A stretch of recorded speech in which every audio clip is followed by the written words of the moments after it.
하나님께서 이제 복음이 유대인들을 넘어서 또 유대 땅을 넘어서 사마리아와 땅 끝까지 이방인에게까지 이방 지역에까지 세계 각국을 향해서 전파되게 하시기 위해서 바로 이 일을 나에게 환상을 통해서 보여주셨구나. 이걸 비로소 깨닫게 되는 것이죠. 그래서 10장에서는 그것을 뭐라고 얘기합니까? 하나님께서 각 나라 중 하나님을 경외하며 그 의를 행하는 자를 받으신다라는 사실을 깨달았다라고 얘기하지 않습니까? 예.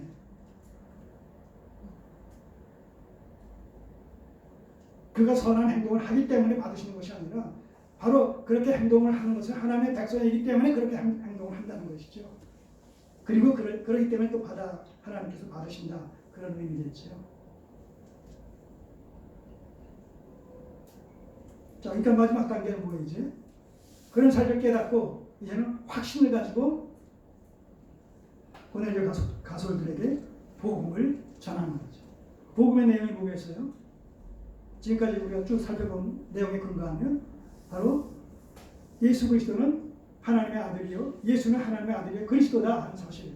하나님께서 죽은 자를 주께서 애미 죽으셔서 땅에 묻히셨지만 하나님께서 죽은 자 가운데 그를 살리심으로 말미암아 그가 메시아이시다라는 사실을 드러내셨다 하는 얘기죠. 이 복음, 예수님의 인격과 사역이죠. 한마디로. 그가 누구시며 그가 무엇을 하셨는가, 이 십자가 사역을 중심으로 해서 복음을 전했어요. 자, 전하는 과정에서 어떤 일이 일어났어요? 내가 말을 시작할 때, 15절을 보시면 내가 말을 시작할 때에 성령이 저에게 임하셨다. 그래서 복음을 다 증거하고 나서가 아니라 복음을 전하기 시작하는데 벌써 성령께서 그 가운데 임하시더라 하는 거예요. 근데 그 현상이 마치 무엇과 어떤 모습이었냐면 처음 우리에게 하신 것과 같이 하는지라 오순절 성령 강림과 같은 현상이 고넬료 가정 속에 복음을 전하는 과정 속에서 동일하게 나타난다. 그때 무슨 어떤 이런 불의 혀같이 나타났다 그런 의미가 아니라 오순절 때는 뭐예요? 백신문도가 마가라고 추정되는 그런 그 마가의 다락방에 모여서 기도하는 가운데 성령이 임했지 않습니까? 여기서도 이제 복음을 전하는 과정 속에서 임했다는 것이죠. 그리고 그 임한 증거로 저들이 뭘 했다고 했어요? 아멘을 얘기하고 하나님을 송축했다. 그렇게 우리가 10장에서 살펴보지 않았습니까? 자, 저희에게 성령이 임하시기를 처음 우리에게 하신 것과 같이 하는지라 내가 주의 말씀에 요한은 물로 세례 주었으나 너희는 성령으로 세례 받으리라 하신 것이 생각나노라. 그 말씀을 따라서 그 말씀을 쫓아 그 말씀대로 그렇게 요한 때는 물로 세례를 줬지만 내 뒤에 오신 분은 나보다 더 크셔서 성령과 불로 세례를 주실 것이다 라고 하신 그 말씀대로 이렇게 이들에게 지금 성령이 임하는구나 이렇게 깨달았다는 것이죠. 자, 그러니까 지금 고넬료 집에 성령이 지금 임하는 것이 오순절 다락방에서 경험했던 것과 같은 그런 현상을 동시에 나타났다. 베드로가 그것을 경험하게 됐다, 확인하게 됐다는 얘기는 뭐예요? 같은 성령이라는 얘기예요. 같은 성령. 그럼 같은 성령이 예루살렘 교회에 임했고 또 이제 고넬료 가정에도 임한다라고 한다면 같은 성령으로 말미암은 이 두 사건은 동시에 뭐예요? 한 사건인 것이죠. 그래서 이들은 대상이 유대인이고 이들은 대상이 이방인이지만 같은 성령 세례를 그들에게 베풀었다라는 얘기는 결국 이들은 뭐예요? 성령의 하나 되게 하시는 역사로 말미암아 이들은 주님의 몸된 교회를 이루는 바로 하나의 지체로서 연합되어진 우리들이다라는 것을 여기서 증거한다는 것이죠. 이게 초창기 때는 이런 사실들이 하나하나 그 변증하고 또 해명하고 확인시켜주고 하는 그런 방식을 통해서 하나하나 그렇구나 이렇게 깨닫게 되어졌다는 얘기예요. 금방금방 아는 것이 아니고 또 당연지사한 것처럼 그렇게 여겨진 것이 아니고 그것이 이제 수천 년이 지나니까 2000년이 지난 이 시점에서 현대교회 속에서는 이것이 그냥 뭐 이유 없이 의심 없이 당연하게 이렇게 받아들여지고 또 그렇게 전해지고 하지만 초창기에는 그럴 수 없었다는 거예요. 유대인들로만 구성되어졌고 하나님께서는 유대인들에게만 유대인들의 하나님이요 저들의 하나님이 아니에요. 유대인들에게만 구원이 있어요. 유대인들만 그래서 선민이에요. 그래서 유대인들 이외의 이방인들은 다 대대 취급을 했던 이런 시대적 상황 속에서 지금 이방인에게 복음이 전해지고 이방인에게서 지금 저 성령이 임하고 구원의 역사가 일어나고 이런 일이 일어난다는 사실이 그 시대적 상황 속에서 유대인들에게 쉽게 납득이 되겠어요? 될 수가 없었던 거예요. 그러니까 베드로가 왔을 때에 그에게 신뢰를 했다. 책망조로 문제를 제기할 수밖에 없었던 그들의 의식 상태를 우리가 충분히 미루어 짐작할 수 있지 않겠습니까?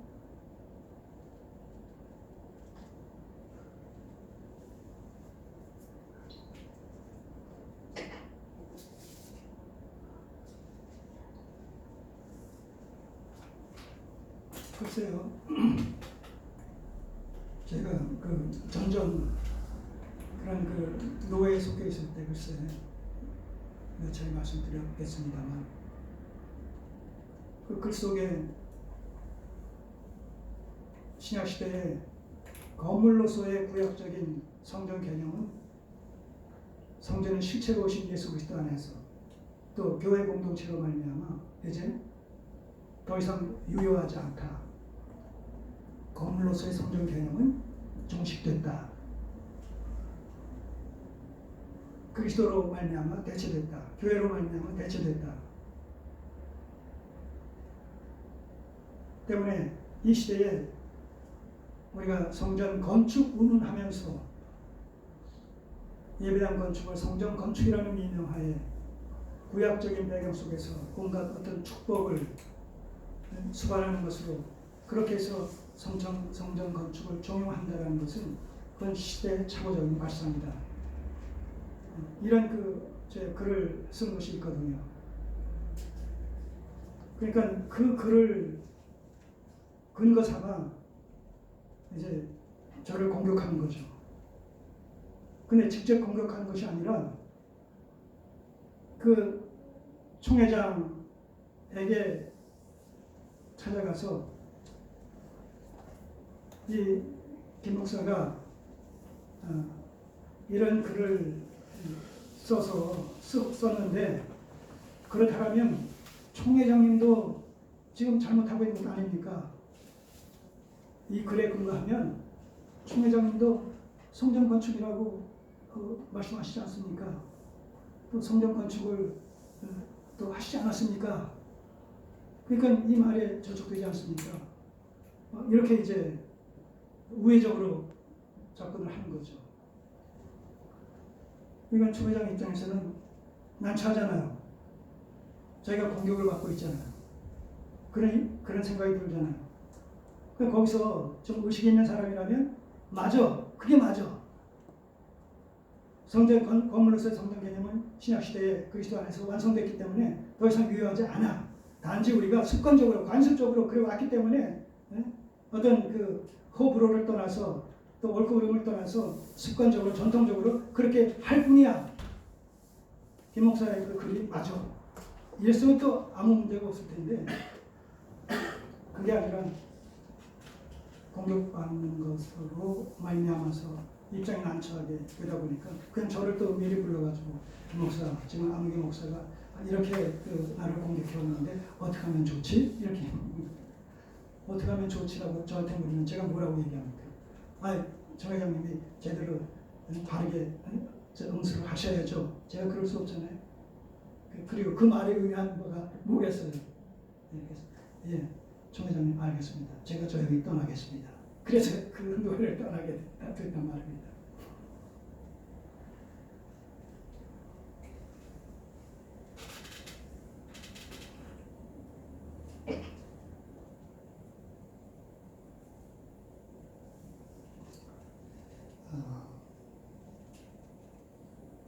바른 진리의 말씀, 바른 계시의 말씀을 우리가 소유하고 있을지라도 거기에 미치지 못하는 이런 사람들이 절대 다수를 이루고 있으면 그것이 진리를 대변하게 되는 거예요. 그것이 진리를 대신하게 되는 거예요. 오히려 진리가 회방을 받게 되는 것이죠. 예수님 당시에 예수께서 유대교와의 관계 속에서 그러지 않았습니까? 바리새인들의 그 책망을 지적을 받으시고 공격을 받으신 것이 그런 것 아니겠습니까? 제도권, 바리새파라는 또 유대교라는 이런 그 제도권을 이루고 있다 보면 거기서 거대한 어떤 파워가 나온단 말입니다.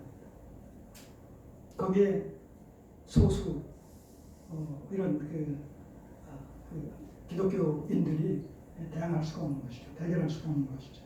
그러니까 일방적으로 당할 수밖에 없는 그런 그 상황입니다. 그런 그 원리가 이 시대에도 그대로 유지되어지는 것이죠. 자, 그래서 17절에 그런즉 하나님이 우리가 주 예수 그리스도를 믿을 때에 주신 것과 같은 선물을 저희에게 주셨으니, 저들도 성령을 받았다는 얘기입니다. 선물을 주셨으니 내가 누구간데 하나님을 능히 맡겠느냐. 하나님께서 저들을 인정하시고 또 하나님께서 저들을 인정하시고 저들을 구원의 반열에 동참시키시기 위해서 그 증거로 성령 세례를 베풀어 주셨건을 하나님께서 하신 그 일에 내가 어찌 이 일을 제기할 수가 있느냐. 우리도 하나님을 믿는 자들인데 그 하나님께서 이렇다 하면 그런 것이요 저렇다 하면 저런 것 아니겠느냐.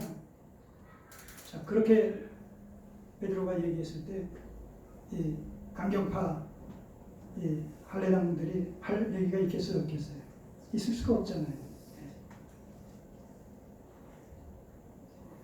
우리가 이 땅에서 비록 바른 어떤 진리편에 서 있을지라도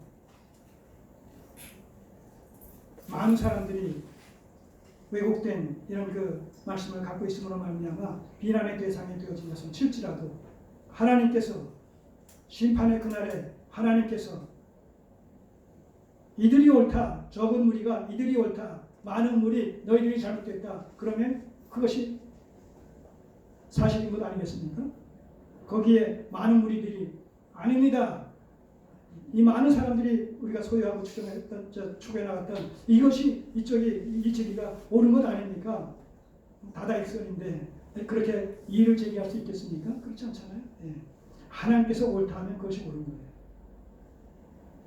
하나님이 옳다 하는 사람이 한두 사람이고 그 반대편에 서 있는 사람이 수백 명이 된다서 칠지라도 하나님께서 그들이 옳다 하면 옳은 거예요.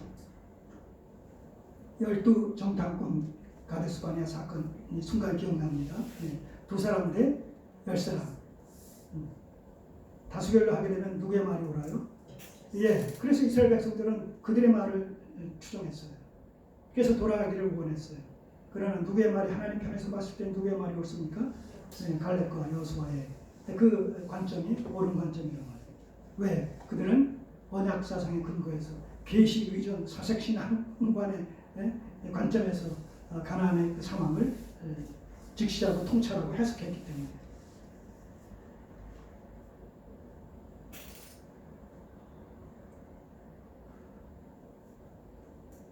자, 그래서 이제 18절에 이제 저들이 베드로의 보고에 근거해서 공감대가 형성되어지는 이런 내용이 소개됩니다. 저희가 이 말을 듣고 잠잠하여 하나님께 영광을 돌려 가로되 그러면 하나님께서 이방인에게도 생명 얻는 회개를 주셨도다 하니라. 바로 이제 이 시점 이후부터 이제 전격적인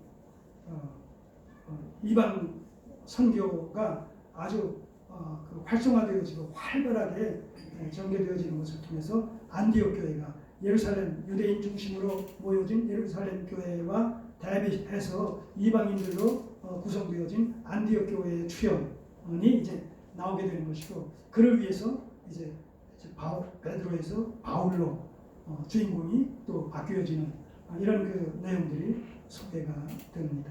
자, 결론적으로 그렇다면 그렇다면 이방 선교와 이 관련되어진 복음의 비밀이 뭐냐? 이방 선교와 관련되어진 복음의 비밀.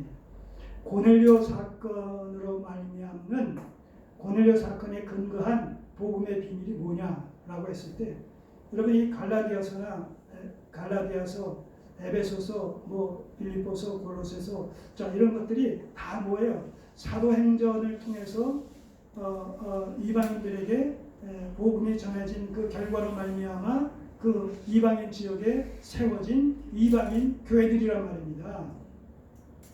그래서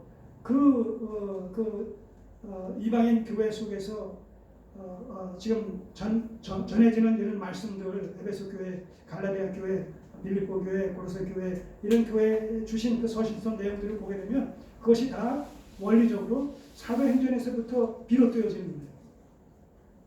기원되어지는 거예요. 자, 그런 의미에서 이방인 선교와 관련된 복음의 비밀을 세 가지 측면에서 얘기하겠습니다. 유대인과 이방인의 장벽이 무너짐으로 말미암아 구원의 보편화가 이루어지기 시작했다는 것이죠. 그렇지 않습니까? 예. 이 고넬료 이 가정의 구원 사건을 염두에 두시고 생각을 해보세요. 유대인과 이방인의 장벽이 무너져서 구원이 보편화되어진. 두 번째는 유대인과 이방인으로 구성된 한 세 사람 곧 보편의 교회가 출현했다는 것이죠. 이거 어디 나와요? 에베소서 2장 11절에서 16절 사이에 그 11절에서 그 끝절까지 다 것이 교회와 관련되어진 그런 내용입니다. 둘 사이의 장벽이 무너지고 주께서 화목시켜 주심으로 말미암아 둘 사이의 장벽이 무너지고 한 세 사람이 이제 곧 교회가 출현하는 그런 내용이 나오지 않습니까? 그러니까 종전까지는 예루살렘 중심으로 유대인 중심의 이런 그 예루살렘 교회가 그 핵심적인 위치를 차지했다면 이제 고넬료의 구원 사건, 가정의 구원 사건 이후로 바로 이방인들이 이 예루살렘 교회, 유대인으로 구성된 교회의 지체로 더해지는 역사가 일어남으로 말미암아 보편의 교회, 나라와 민족과 방언을 막론하고 물어나고 남녀노소 자유자와 종과 구별 없이 바로 보편의 그 교회가 예수 그리스도를 믿음으로 고백하는 자는 누구나가 다 지체로서 더해지는 주님의 몸된 이 보편의 교회가 이제 출현하는 결정적인 그런 계기가 마련되어졌다는 것이죠. 그 다음에 세 번째, 이거 성경 한번 읽겠습니다. 에베소서 3장.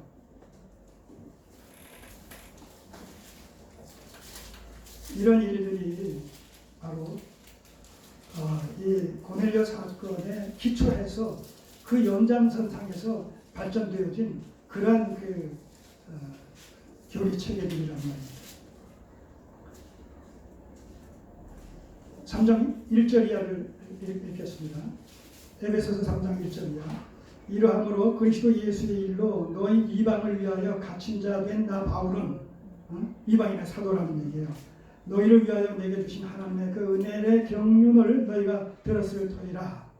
곧 계시로 내게 비밀을 알게 하신 것은 비밀이라는 거예요. 이방인들이 유대인과 함께 더불어서 함께 지체가 되고 후사가 되고 약속에 참여하는 자가 되는 하나님의 나라를 기업으로 소유하게 되는 이 사건은 이건 비밀이라는 거예요. 비밀. 그때까지는 비밀이었다는 거예요.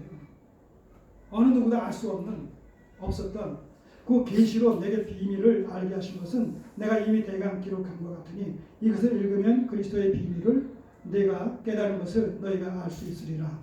이제 그의 기록한 사도들과 선지자들에게 성령으로 나타내신 것 같이 다른 세대에서는 제가 찢어져서 없어요. 사람의 아들들에게 알게 하지 아니하셨으니 이는 이방인들이 여기서부터 6절 이방인들이 복음으로 말미암아 그리스도 예수 안에서 함께 후사가 되고 함께 지체가 되고 함께 약속에 참여하는 자가 됨이라. 여러분 이건 엄청난 그 특권이란 말입니다. 그 시대적 상황 속에서는 대대로 종살이 하던 내 집에 종으로 그 종살이하던 그 종과 그의 가족들을 어느 한순간에 그 종의 문서를 다 불태워버리고 너희들은 자유인이다라고 선포하는 이런 사건이나 다름없다는 거예요. 수백 년 노예제도가 철폐되어지는 그런 의미와 사실 같은 맥락에서 우리가 이해를 도모하기 위해서는 그런 비유를 들을 수 있겠어요. 양반과 상놈 이런 제도가 뭔가 파괴되는, 무효화되어지는, 모두가 법 앞에서 동등하다. 지금 우리는 그런 시대에 살고 있으니까 당연한 것으로 여기고 있잖아요. 그런 문제의식도 없이 그냥 살아가잖아요. 근데 당시의 상황 속에서 그것을 처음 경험하는 그 시대적 상황 속에서 그 시대를 살아가는 사람들에게 있어서는 그것이 얼마나 엄청난 사건으로 다가오겠습니까? 이게 꿈인가 생신가? 서로가 서로의 입장에서 자기의 입장을 이해하지 못할 거예요. 어제까지 종살이하던 놈이 오늘 이제 당당하게 당신이나 나나 다르게 보인다고 이런 거냐 얘기한다면 달려든다면 그 어제까지 양반의 입장이 있었던 사람 입장에서는 얼마나 당황스럽겠어요. 근데 어쨌든 뭐 부정적인 의미에서 그랬지만 긍정적인 의미로 생각할 때 엄청난 사건 아니겠습니까? 함께 이방인들이 복음으로 말미암아 이 표현 자체가 이게 혁명적인 이런 표현이란 말입니다. 이방인들이 개나 돼지같이 여겨졌던 이방인들이 선민이라 자부하고 있었고 우리만이 하나님의 백성이다. 하나님은 우리만이 하나님이시다. 라고 자부했던 이런 유대인들과 함께 더불어서 함께 후사, 지체, 약속에 참여함으로 말미암아 하나님께서 약속하신 그 모든 하늘의 기업을 이을 후사의 반열에 동참한다. 얼마나 엄청난 사건이겠어요. 이것이 바로 복음의 비밀이라는 거예요. 자, 오늘 우리가 이방인으로서 구원의 은혜의 반열에 참여하고 있는 자들 아니겠습니까? 복음의 빚진 자의 심정을 견지하면서 성령의 하나 되게 하시는 역사를 쫓아서 서로의 연약함을 담당하며 짐지는 가운데 주님의 몸된 교회를 바르게 이루는 일에 우리의 남은 생애가 긍정적으로 선언되기를 주님의 이름으로 소원합니다. 기도드리겠습니다. 아멘.